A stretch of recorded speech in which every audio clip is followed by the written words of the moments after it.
Welcome to That's High Praise, a Nicolas Cage podcast. I am your host, VH Zest. And I'm your other co-host, Captain Nostalgia.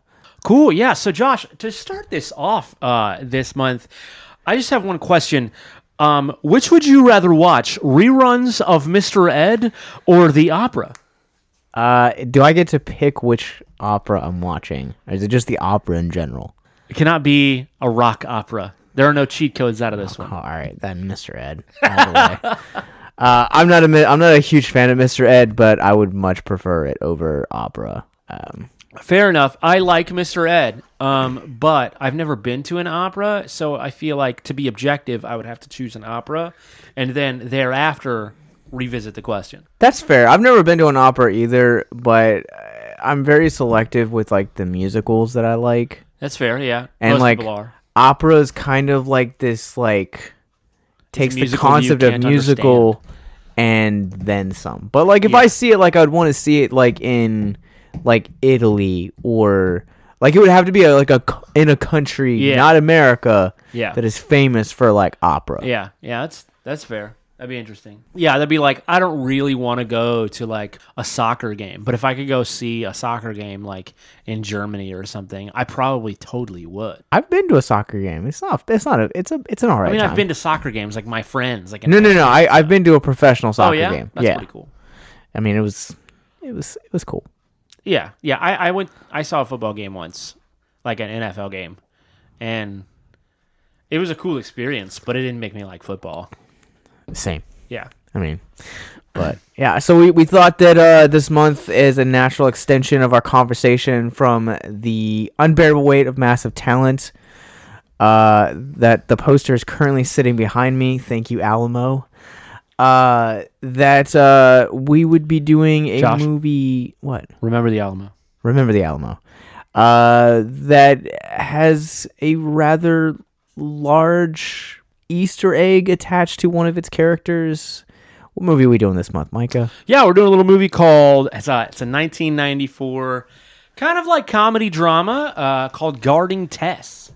Yeah, so when we get to the end portion of this, we're gonna I want to do like a sudden showdown and see like which 94 Cage is better. It Could Happen to You or Guarding-tess. Okay, fair enough. I will prepare mentally for that. Cool. Yeah, so this movie, basically the gist of this movie is Nicolas Cage, whom we know and love, plays a Secret Service agent, like reports to the head of the Secret Service, gets phone calls from like the president himself multiple times in the movie. Like that's his character, and he is charged with the protection of, like the detail of a former first lady. Her, you find out later on in the movie that her husband, actually, I believe they painted it to make it like he actually died while still in office. And so apparently that's this whole thing. I don't know if this is a real thing or not. I didn't research that, but like apparently it's a thing, at least in this movie, where like if you are a former, shall we say, American royalty, you get a guard detail. So that is basically the gist of this movie. And Tess is played by Shirley MacLaine, which is she's kind of Hollywood royalty in her own sense. So it's rather interesting to see her playing a character like Tess. Let's jump into general thoughts. Yeah, so generally speaking, gosh, how to give general thoughts without being like too decisive or critical or anything. This movie had some really fun parts.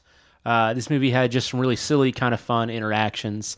There weren't a whole lot of early 90s Nicolas Cage isms. You see it like maybe twice where he's just like real over the top, you know. You see it like once in the first act, once in the third act, and that's like pretty much it. But it's got some really fun dynamics, I think, between this very young Nick Cage and this kind of like aging political figure who is just... She's very set in her ways. She very wants what she wants, and it doesn't matter to her whether she's supposed to have it or not. and it's it's kind of fun. It's got some fun parts. It's got some parts where it's like, I don't really know how relevant this is, but yeah. I will say this movie's delightful. Sure. This movie is problematic in a lot of ways when it Yes. comes to the narrative. Yeah. But it is problematic. It is delightful nonetheless. I really enjoyed Nicolas Cage's arc throughout the course of this movie. I enjoyed their banter. I thought that this movie has a lot of fun to offer.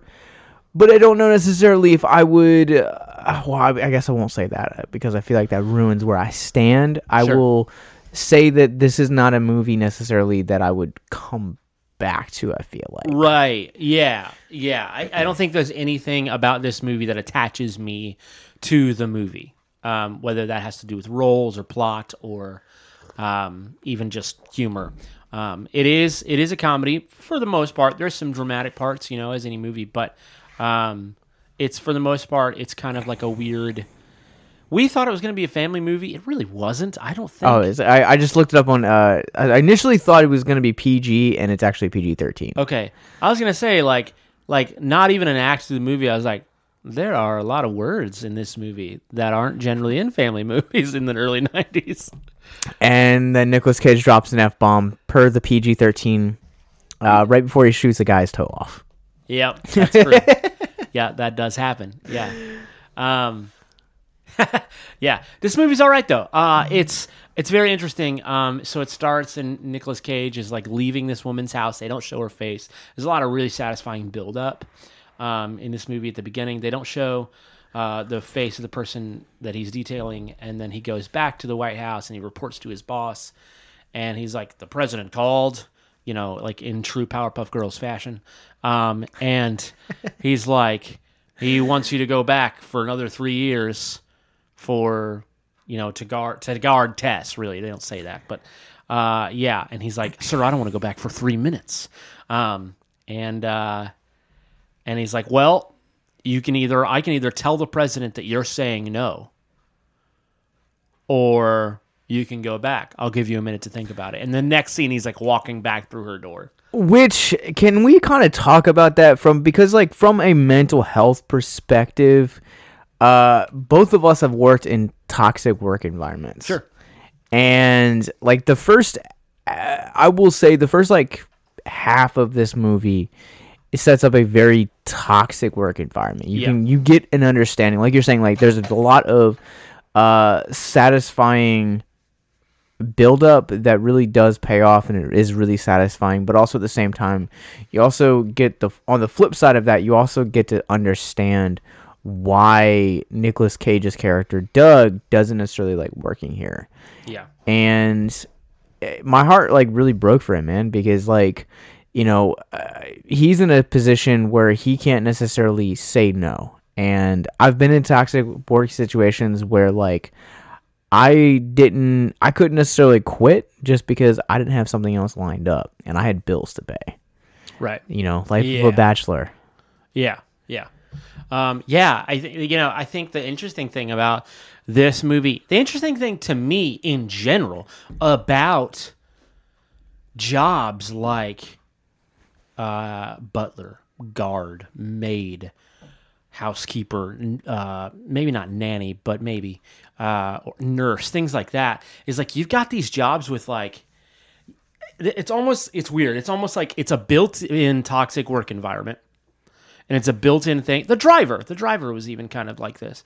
It's like a built-in toxic work environment because you're allowing yourself to be paid to have someone tell you what to do, regardless. Yeah. But you're right. It's just like, hey, sometimes you just got to pay the bills, or sometimes life dealt you a weird hand, and now you're stuck with a very specific skill set, and here you freaking are. Which they allude to in the movie later on. But I think it's also interesting because like I think those are the only jobs that I can think of where it's like your responsibility is to listen to your boss. Your boss is your employer, the person you're taking care of. The responsibility of the employer is to be taken care of by you. And it's this really weird like dynamic give and take, almost like you're in a relationship with this person for a paycheck, period. Like, that's more or less the gimmick here. Yeah, it's really weird. The dynamic that you kind of get, and I think we're both comic nerds. Sure. So like I think in the case of like Alfred Pennyworth, That's what I was thinking of. Yeah. is a great example. Yeah. Like here you have a guy that like went off to war and like saw the darkest of humanity, and his dad died, and he kind of just like stepped into that role. Yeah. Stepped into that lifestyle. But in the Wayne's case, like here you have people that genuinely care about the city. They genuinely care about the people that is staff underneath of them. So like I don't necessarily would say that's like a toxic work environment. I think that would be like the one exception that I think you could point to. Mm-hmm. But also at the same time, like there are tons of toxic work environments where you kind of see it, and it we're led to kind of believe throughout the course of this narrative that Tess is a woman that she's a widower. Mm-hmm. Or a widow, she's a widow, yeah. She's a widow, and she essentially hasn't left the house in 5 years because of this depression with her, the loss of her husband. Yeah. And, so what do? You essentially kind of just turn to the people that are around you, and you're essentially toxic. Yeah, I think what it comes down to, what I was thinking about it when we were watching the movie, is I was just like, what we're watching is like someone who, to them, control is security. Yeah. That's what it comes down to, where something massive in their life, more than one thing, which you find out later on, massive in their life happens, and it derails them. And it does not put them in a better place than they were in. It puts them in a worse place. And what they hold on to are things that they turn them into really coarse people, but there are things that help them feel some sense of adjustment to the life that they are now thrust into. Yeah, I think that it goes back to the old saying, like, you either get better or you get bitter. Yeah, exactly. And depression has this way of either embittering us to the people around us. Like we intend to, instead of like loving them and appreciating them, we have this tendency to tolerate them. And that is kind of where the bitterness comes in.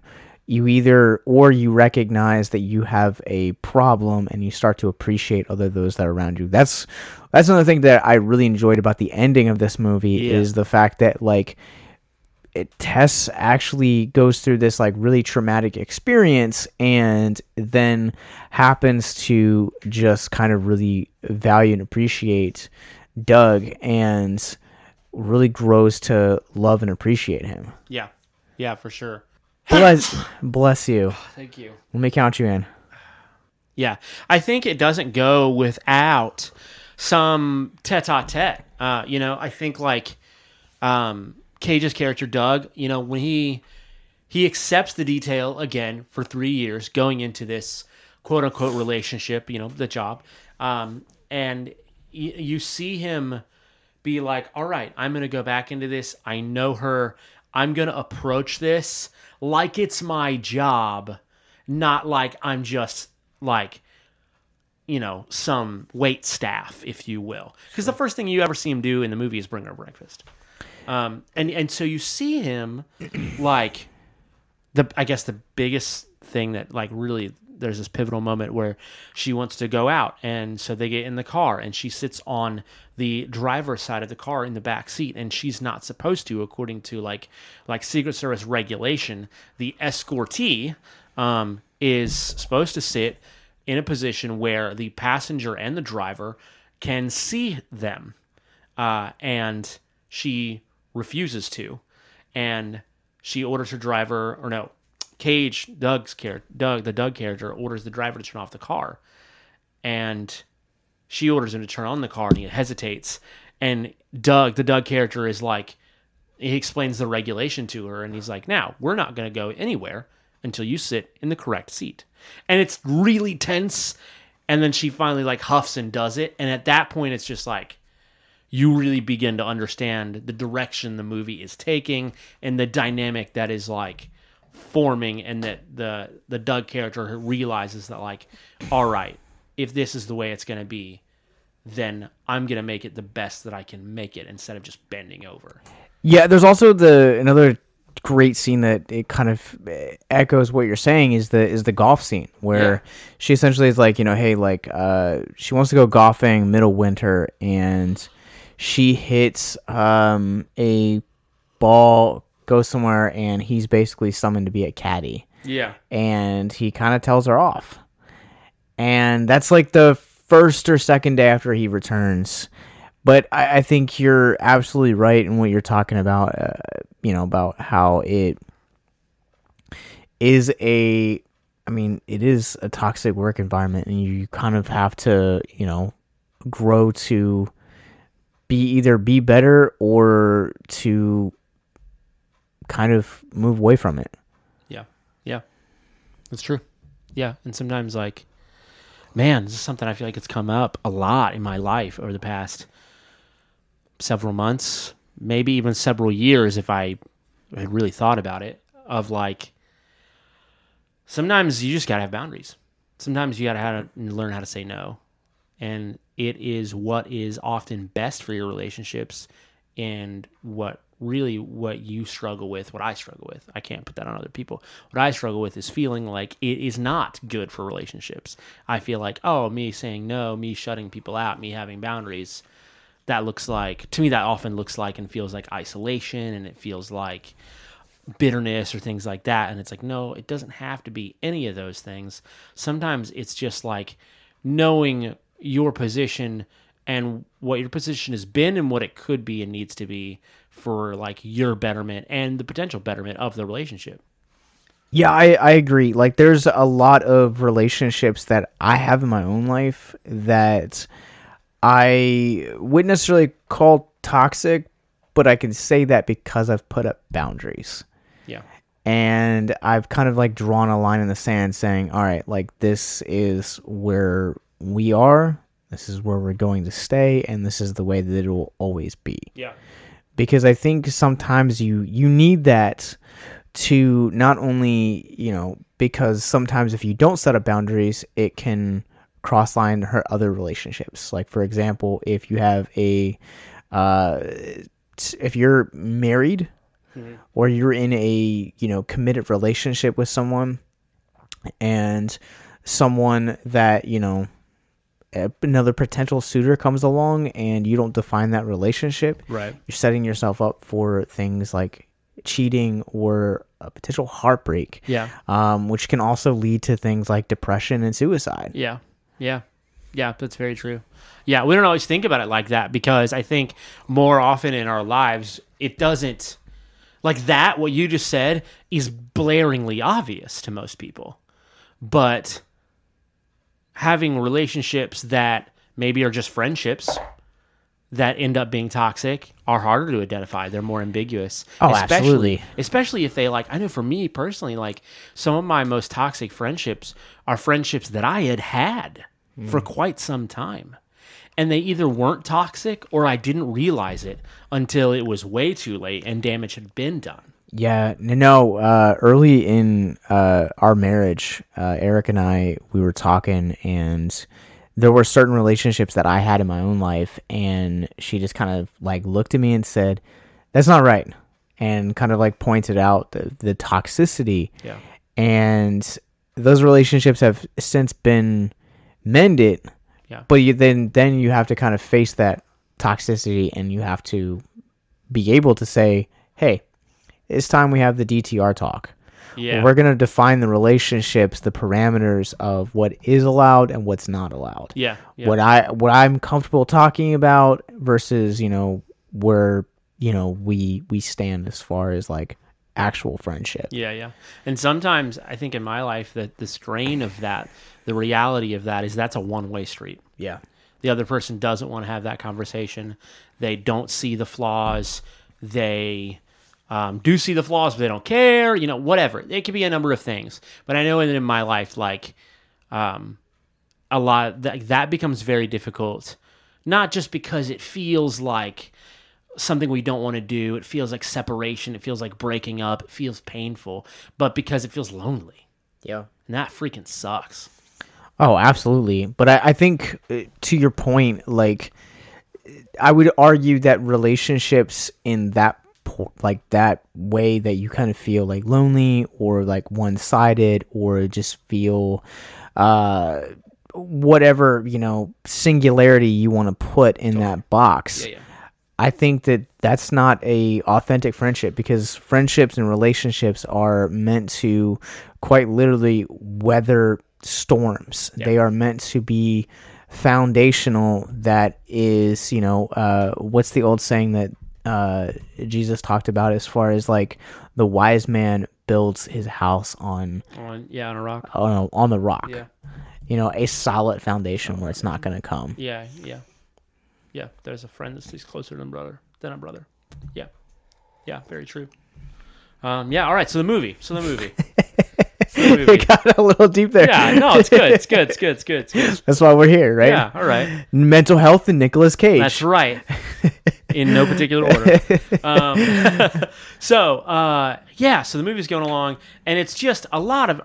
In the beginning, when Nicolas Cage's character Doug first comes back into the detail, it's a lot of like piddly crap and a lot of like tete-a-tete and sort of this tug of war of frustration, and I want to say, like, coming on like the frustration, like I feel like the first 2/3 of this movie are just kind of trying to like establish like the playful like banter, and like almost immaturity of like both Tess and Doug.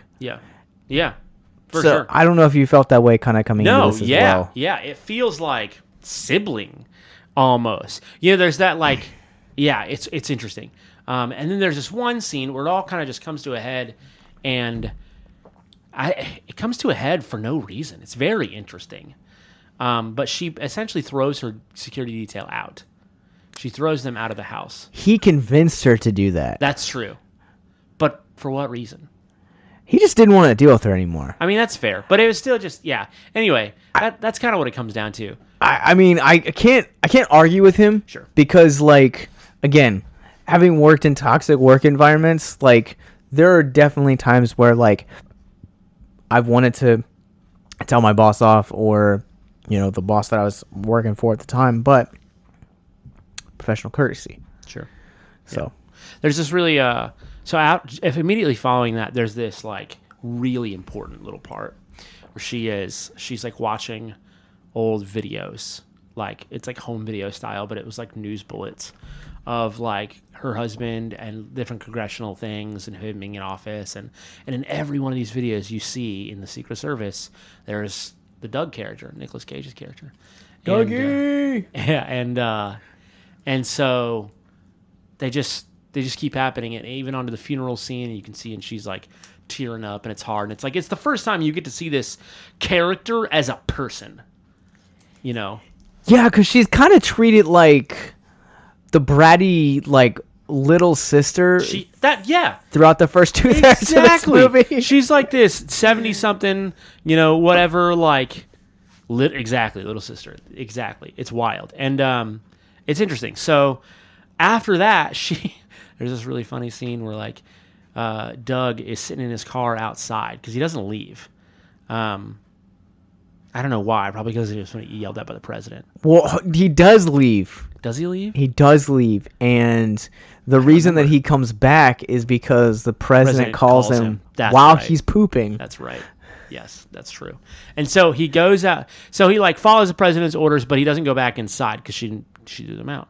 And so he's sitting in his car, and he's, like, pouring hot coffee from a thermos, and she just comes up and, like, taps on his window, and he just throws it everywhere. He just jumps, and it's really funny. And she just, like, he's, like, fussing at her, and she's fussing at him, and she was like, "I just wanted to see if you wanted some coffee," and he was like, "Oh, okay." Like, he just kind of agrees to it, and that is really, really, really pivotal. It's a big turning point in the movie. Yeah. Absolutely. That's it. That's the sequence where you kind of get to see them be humans. It feels like for the first time. Yeah.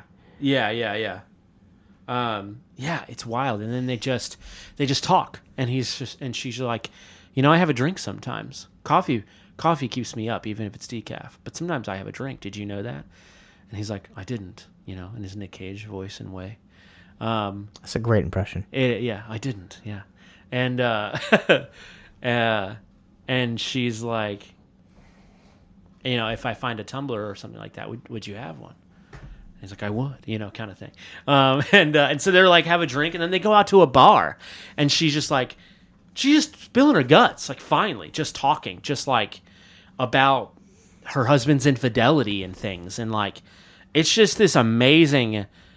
It's an amazing scene, but it feels so random.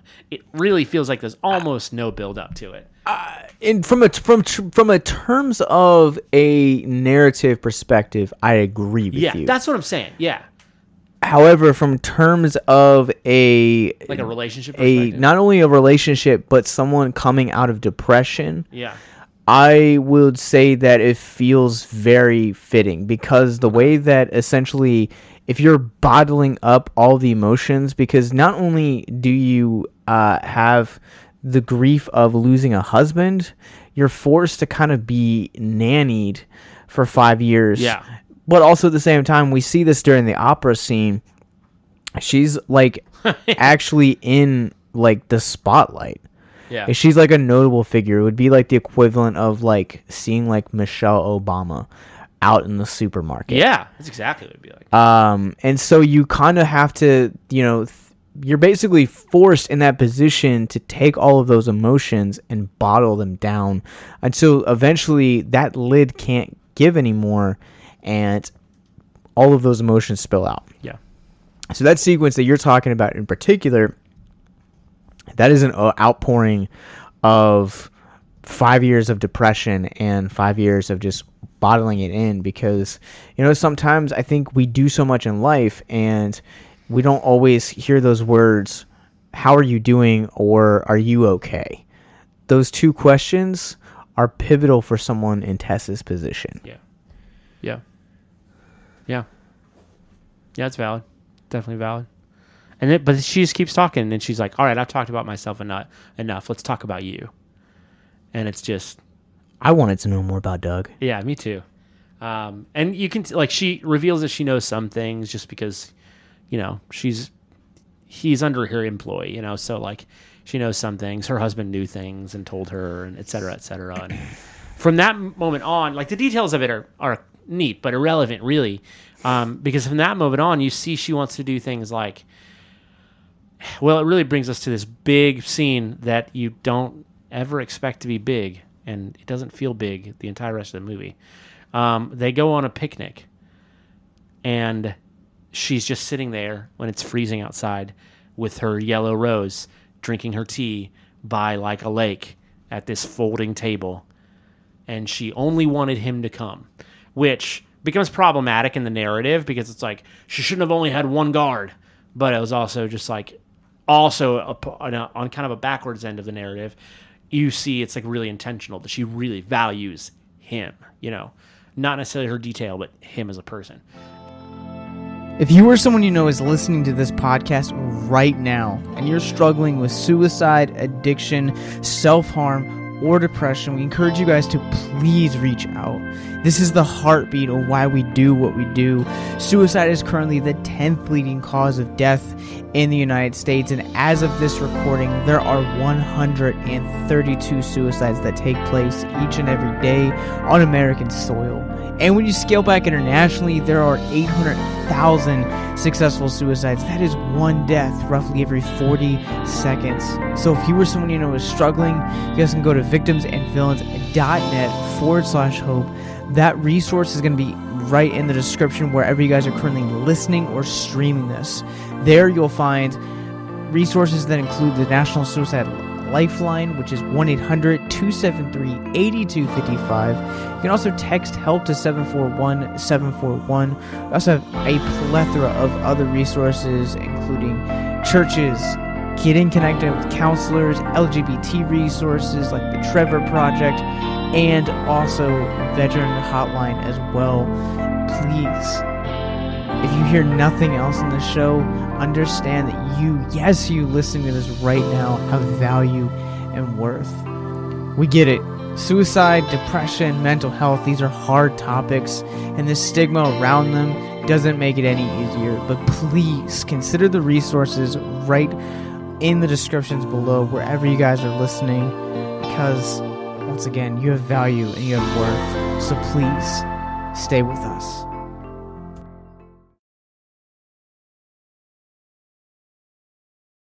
Yeah, it's interesting. She like falls asleep, and you're not sure if she's asleep or not.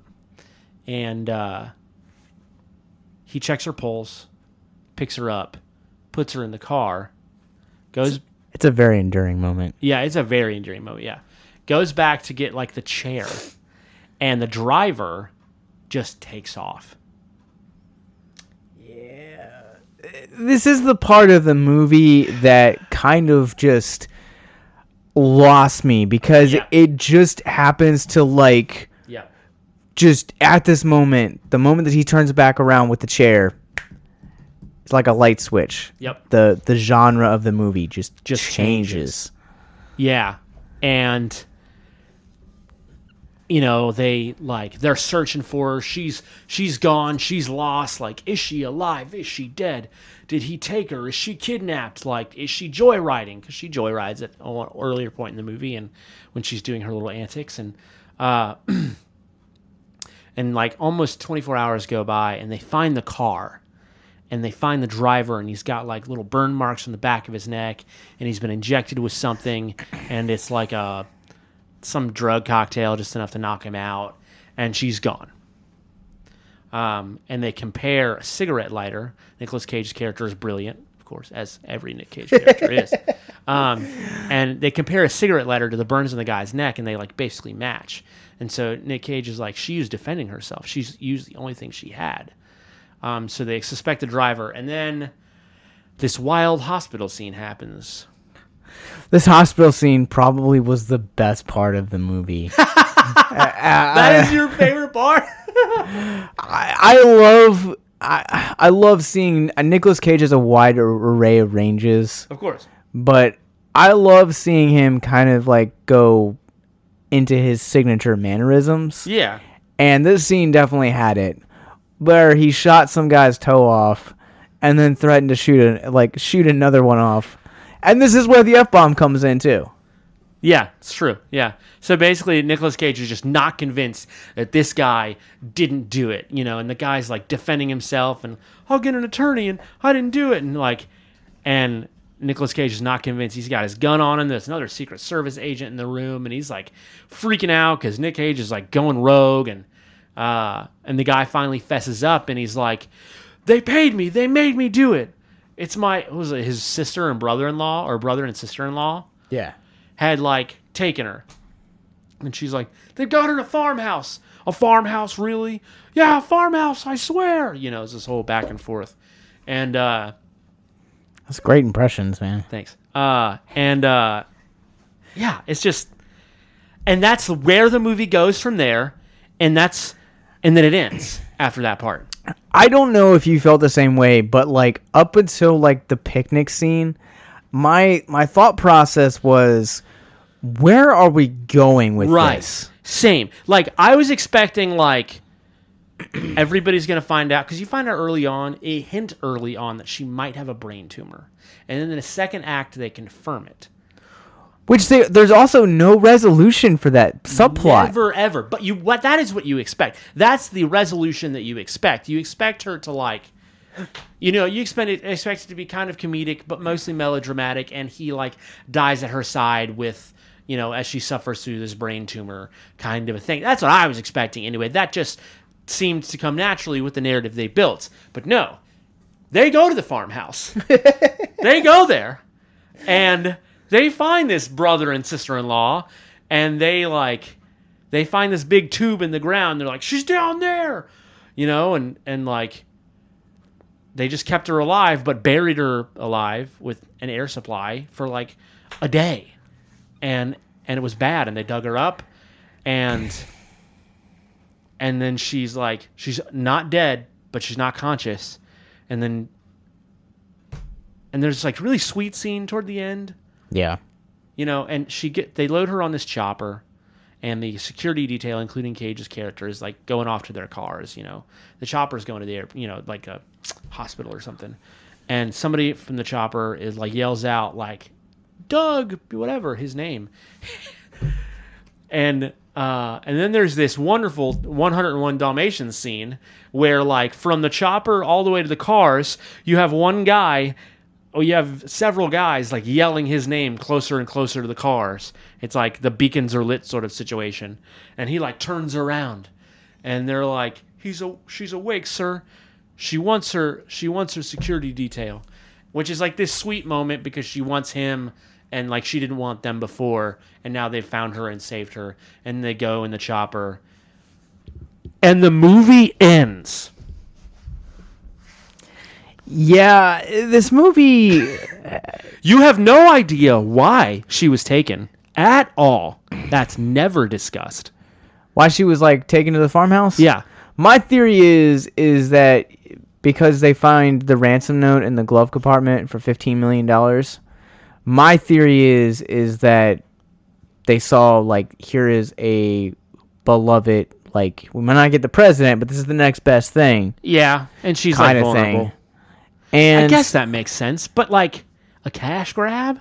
Yeah, it's look, I'm probably stretching here. It's not like I agree with it, but yeah. And they even pointed out they buried her like deep. They were like somebody even said you weren't planning on digging her up, and so it's just like this was all just a wild goose chase for nothing. Like it just doesn't make.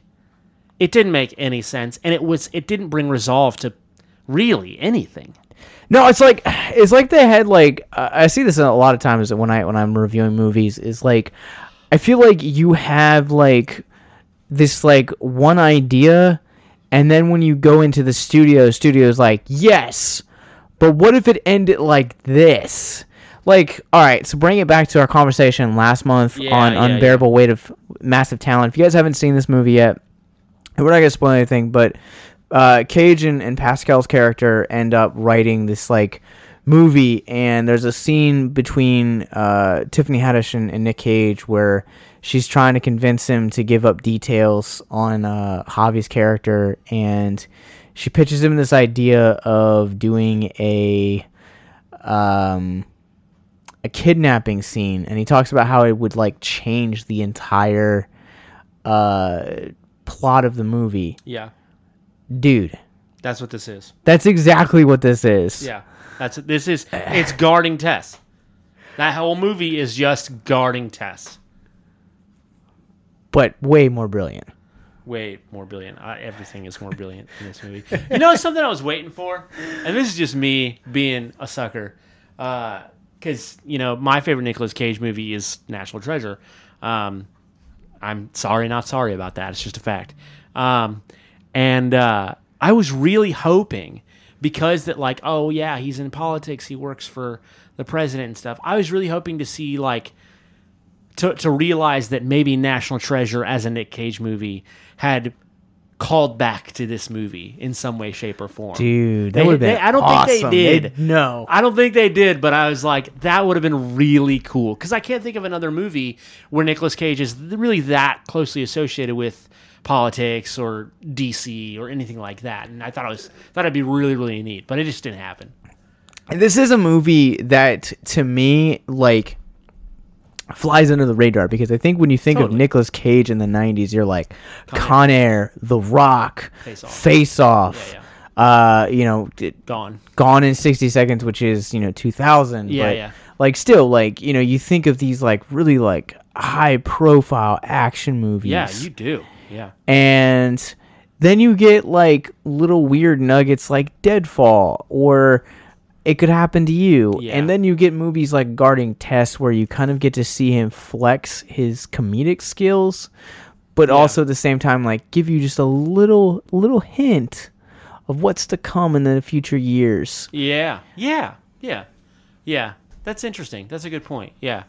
I mean, he definitely had. You probably also think of like, was it Honeymoon in Vegas? Was 90s? 95. Yeah, it was his first. That was his first Oscar, right? Yeah, it's well, he's got 2 Las Vegas movies. I always get them mixed up. So yeah, it's Honeymoon in Vegas and Leaving Las Vegas. Yeah. Yep. So yeah, yeah, it's one of them. Yeah, and I think they're both 90, and they're probably not what the Joe Schmo thinks of when they think Nicolas Cage in the 90s. But for Nicolas Cage's career, they actually are pretty big movies. Yeah, but you're right. You see him in these little like these small films, and we're going to talk briefly about It Could Happen to You probably in a second. But I just want to like mention that movie too, because we realized really early on watching this one that like Nicolas Cage does a really good like just straight-laced good guy.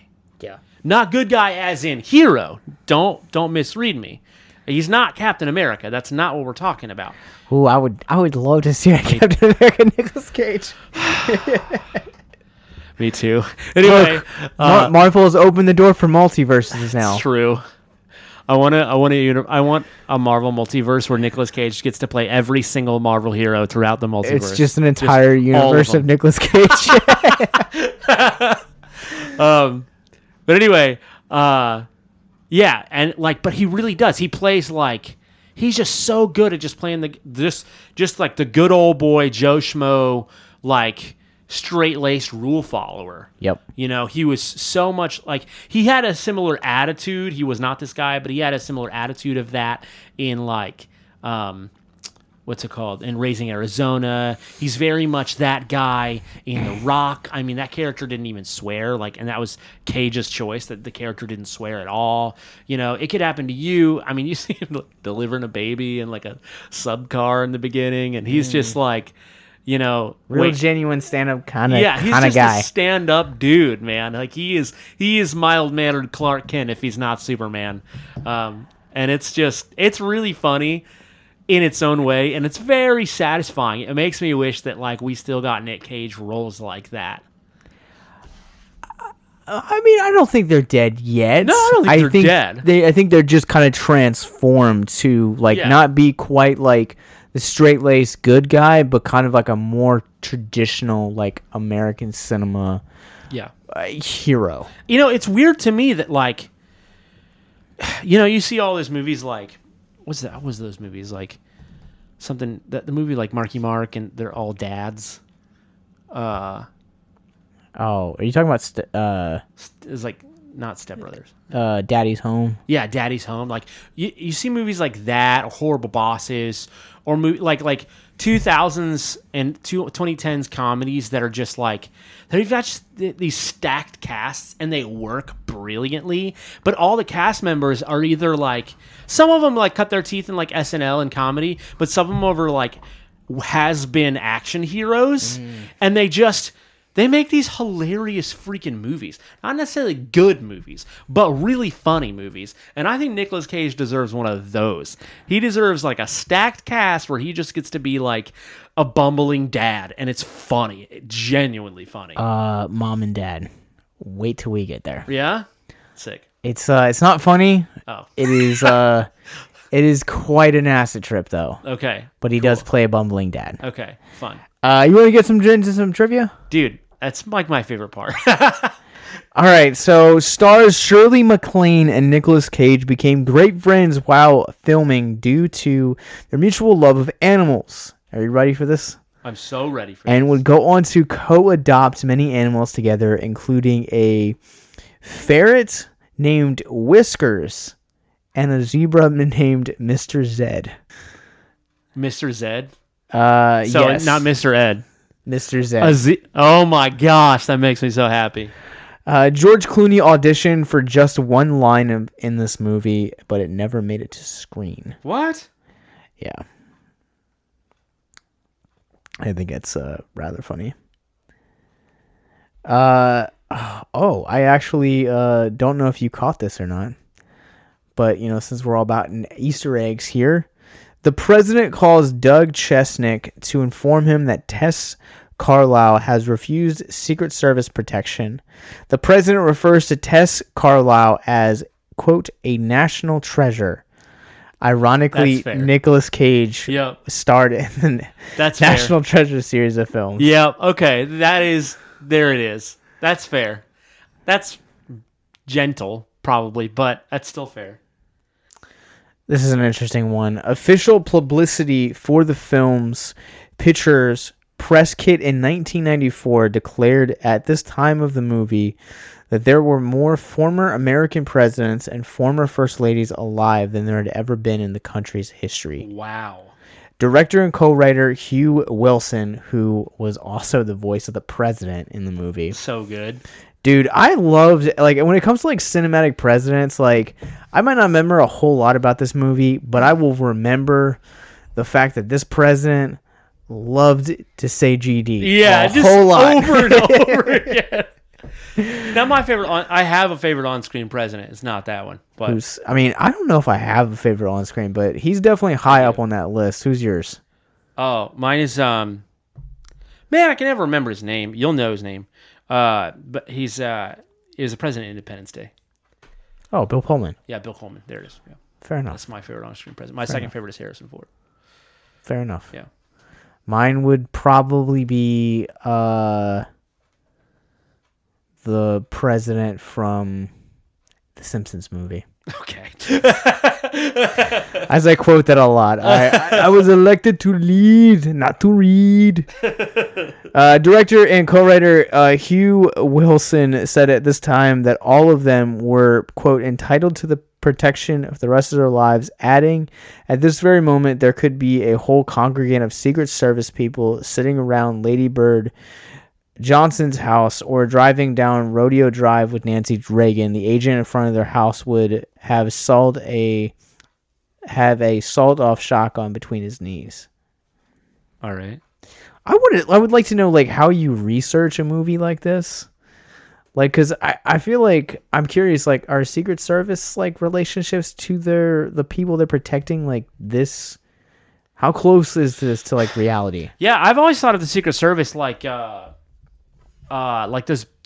guards in front of Buckingham Palace, where they're just like, they're probably really trained, but they just are silent and they do nothing.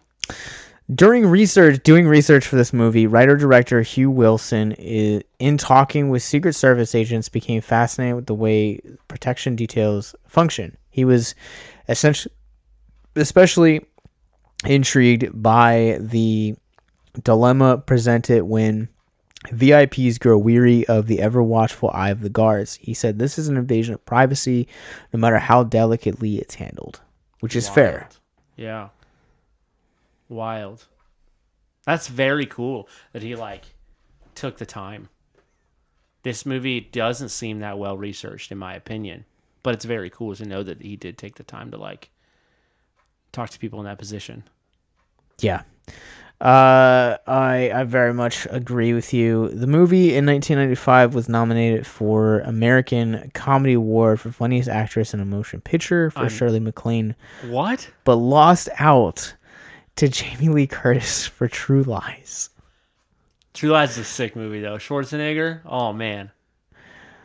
I used to love that movie as a child. Yeah. The movie was in 1995 was nominated for Golden Globe Award for Best Performance by an Actress in a Motion Picture, Comedy or Musical for Shirley MacLaine, but lost out to Jamie Lee Curtis in True Lies. It's wild. Did people really think that highly of this film in the 90s? I don't know. Were there fewer films in the 90s? Like, what do we... So I don't know, like, because, like, I mean, we were children, very little, yeah, in the 90s, and I think for, like, both of us, like, when you talk about, like, 90s comedies released in, like, the early 90s. Oh, dude, it's Ace Ventura and Mask and stuff like that. It's all Jim Carrey. Yeah. Yeah, so you have, like, Jim Carrey, like, Damon Wayans was, like, a big mainstay in, like, our house, so, like, you had, like, Bulletproof, Blank Man, then you have Adam Sandler. Oh, yeah, true. So, but, like, you have also Chris Farley with Tommy Boy. Yep. But, like, yeah, like, I would just never think of, like, Nicolas Cage in roles like this. Like, No. even like I want him in roles like this. I'd love him in roles like this. Yeah. But I will also say at the same time, like, that's more part of the reason like I like doing this podcast is because like I'm discovering that like Nicolas Cage is like all these layers. Yeah. So it's never like you're just kind of like, oh yeah, in the 90s he was the action guy, in the 80s he was the quirky weird guy that did movies like Raising Arizona and Vampire's Kiss. No, he's got like so many different layers to him. Yeah. So my wife Emma really loves Hot Ones. I would love to see Nicolas Cage do Hot Ones. Yeah. So she watched she said one episode that she really, really liked was the Elijah Wood episode. And I didn't watch this. I didn't watch this episode, but she was saying that Elijah Wood was just like he was asked some question about like an actor who inspires him or actors who inspire him or something like that, or something he's learned a lot acting. I don't remember the question, but he said, and I mean, this is Elijah Wood. I mean, like, yeah, he only started acting in the 90s and he was a kid and he's still pretty freaking young, all things considered. But like, I mean, it's Frodo. Like, you know, like his work has mattered. Very much, and he credits like Nicolas Cage. He's like he thought it was just fascinating to work with him, and he learned so much from him, and he was so like just incredible to work with. And I'd love to see. I don't know. I haven't seen the movie The Trust, the movie that they were in together, and I don't even know what it is. He was also producer of Mandy. That's right. I don't know if the interview happened before or after Mandy. It may have actually been before. But I didn't even know they worked together. Yep, What's the Trust? Apparently, it's a crime thriller from 2016. Interesting. Yeah, Cage has a mustache. Nice. Yeah, that's good. Coming soon to a podcast near you. Yeah, that's what I'm saying. Yeah. But I love stuff like that because I feel like that's kind of often. Maybe I'm wrong, but I feel like that's often been Cage's sort of role. No pun intended. Is that like he's not on top of the game very often or for very long, but he persists very well. And he'll always be somebody's inspiration. He'll always have movies that will never get forgotten, you know, things like that. Like, yeah, you will always have hobbies. Yeah. And Captain Nostalgias. Right. And VHSests. Right. to be inspired. So, I am curious about this. So, sure. Is Guarding-tess worthy of high praise? I really don't think so. I really don't. I think that there are parts of it that are cool, that are funny, that are maybe even interesting, that are maybe even like heartfelt, and there's a lot to glean from this movie as we got into quite a bit earlier from like a mental health perspective. But I think and Nicolas Cage's role and character is just fine. You know, it's nothing to write home about, but it's solid.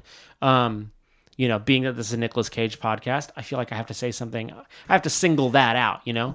But I don't think there's much of a plot here. And I think that the plot here, the plot that is there, just changes directions suddenly and all too non-specifically. And I think the movie just, there's cool things about it.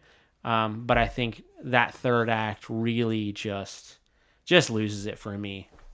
So this is a first for me. I can't quite say this film is worthy of high praise, but I can't quite say that it's not worthy of high praise. Because much like what you're saying, like there are quite a lot of things that this film has going for it. Sure. It's very delightful. I like the back and forth and the chemistry between Shirley MacLaine and Nicolas Cage. I think they do really great things together. Sure. There are very memorable scenes, but in the end, this movie just feels like very forgettable. Yeah. And it's kind of messy from time to time. Yeah. But I had a lot of fun with it. Yeah. Like even when it switches the genres, it still like interested me. Yeah, I wanted to keep watching because I wanted to keep seeing what they would do. I don't think that I was on the edge of my seat, But it was just like, all right, now that there's a tonal shift, I'm very curious because I thought I knew where this movie was going, and I guess I don't. And that was interesting for what it's worth. Yeah, so I'm gonna say, like, this is one of those movies that I would like to leave up to interpretation of the listener. Sure. Because I had fun with it, but I also think that this movie is, from a fun standpoint, from an entertainment standpoint, it is hesitantly worthy of high praise. Sure. From a narrative standpoint, it's very messy, it's very sloppy, and it's not worthy of high praise. No. So it has both kind of going for it. Yeah, so. I think, again, we keep bringing this movie up as a similar time frame for Nick Cage, but I think it is, in a way, fairly comparable in tone to It Could Happen to You. Because It Could Happen to You is one way for quite some time. That's fairly upbeat, some drama here and there, it's funny, it's playful, and then there's like a tonal shift, and the tonal shift is drastic and doesn't last that long before the movie ends. And the movie ends pleasantly enough. I will slightly disagree with you there. I think that, and this is coming from someone that has seen a lot of romantic comedies. Sure. I mean, same. Like, to me, like, It Could Happen to You is, it has those beats where I think it lays the groundwork a lot more successfully than this film does. No, very true. That's very true. Yeah. So by the time it makes that tonal shift, like that ever so slightly, you're ready for it. It doesn't feel jarring. No, you're not wrong. You're not wrong. And we both agreed that movie was worthy of high praise. We both liked that movie quite a bit. I think that you're right. I just think that, like,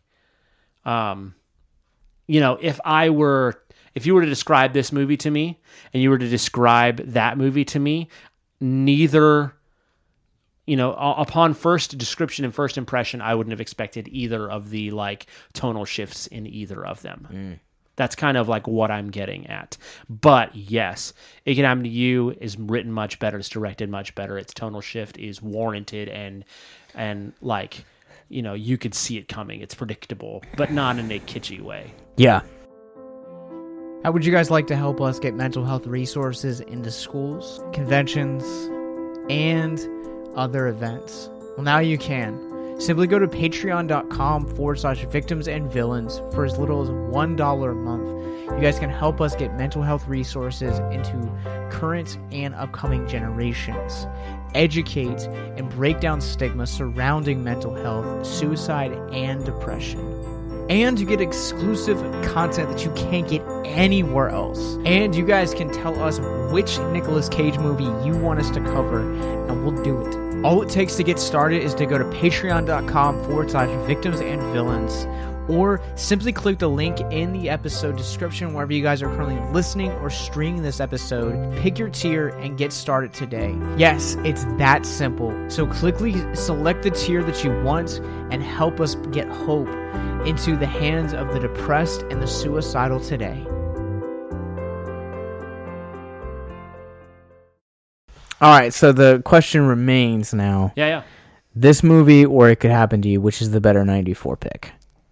It Could Happen to You is the better. Hands down. It's better. I mean, like, there are cool things about this movie. There's some great trivia about this movie. I'm not saying that this movie isn't worth watching. I think it is. I wouldn't go out of my way to see it again myself, but I'd watch it if somebody wanted to watch it with me, as a Cage fan. But I think It Could Happen to You, like, I have watched it since we did an episode on it.